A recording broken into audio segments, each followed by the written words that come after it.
Good morning, guys. So today's video, we're going to be doing a task that I really don't like, which is pricking out seedlings.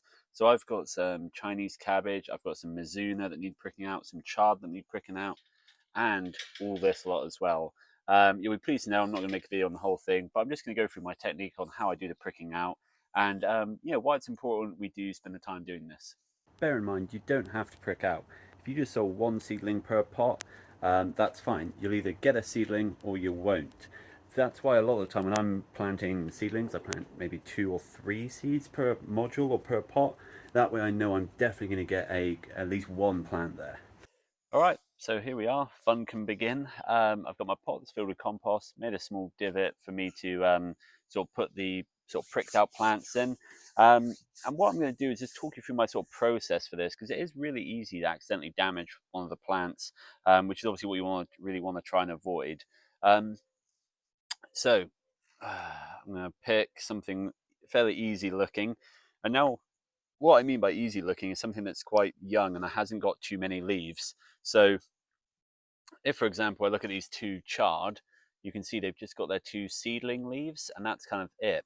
Whereas if I look at something that's much quicker growing, like this Chinese cabbage, you can see they've got the true leaves. They've got the seedling leaves and then the true leaves, and also the root network, very different.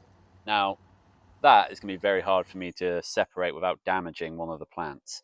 I'll give it a go, but I'm not going to do that on camera. So anyway, 2 chard here, and this is about the right stage of when you're ready to prick out. True leaves haven't quite formed. There's a small bud indicating a true leaf is forming, but these should be quite easy to prick out. So ideally what you want is the soil to be quite dry, because then it's crumbly and it's loose and it sort of starts to fall off all by itself. These are kind of damp because you had quite a lot of rain, and I sort of let these guys get a bit soaked really, but it's fine. It should be doable. So what I first do is I start loosening up the soil with my finger and thumb, and then really important this is that you hold them by the leaves. You don't want to hold them by the stem because you can damage the sort of capillary function. Wow, that came off easy. You can damage the capillary function, which is taking the nutrients up from the roots. Whereas if you hold them by the leaf and you damage the leaf, you've hopefully got obviously other leaves that can photosynthesize. But there we go. That one there, nice little root system. This one here might have broken and died. We're going to pot him up anyway and see if he grows. But that's kind of one of the things to watch out for there. The soil was quite heavy and wet, and it obviously fell and sort of dropped and maybe tore part of the root.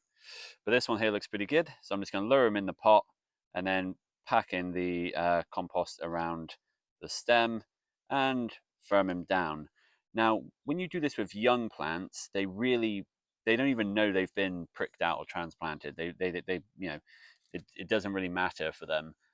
They bounce back very quickly. Whereas if you do it for the bigger, older plants, you can notice they maybe wilt a bit and they get a bit knocked by it. So you do have to be a bit careful with what you're doing. And unlike me, you need to make sure you don't put this kind of task off, and you probably just get it done when it needs doing, which is pretty early on. But there we go. There's 2 pricked out chard plants, which hopefully in maybe about a month or so I'll be able to get in the ground, and hopefully they'll grow on and I'll get some harvests.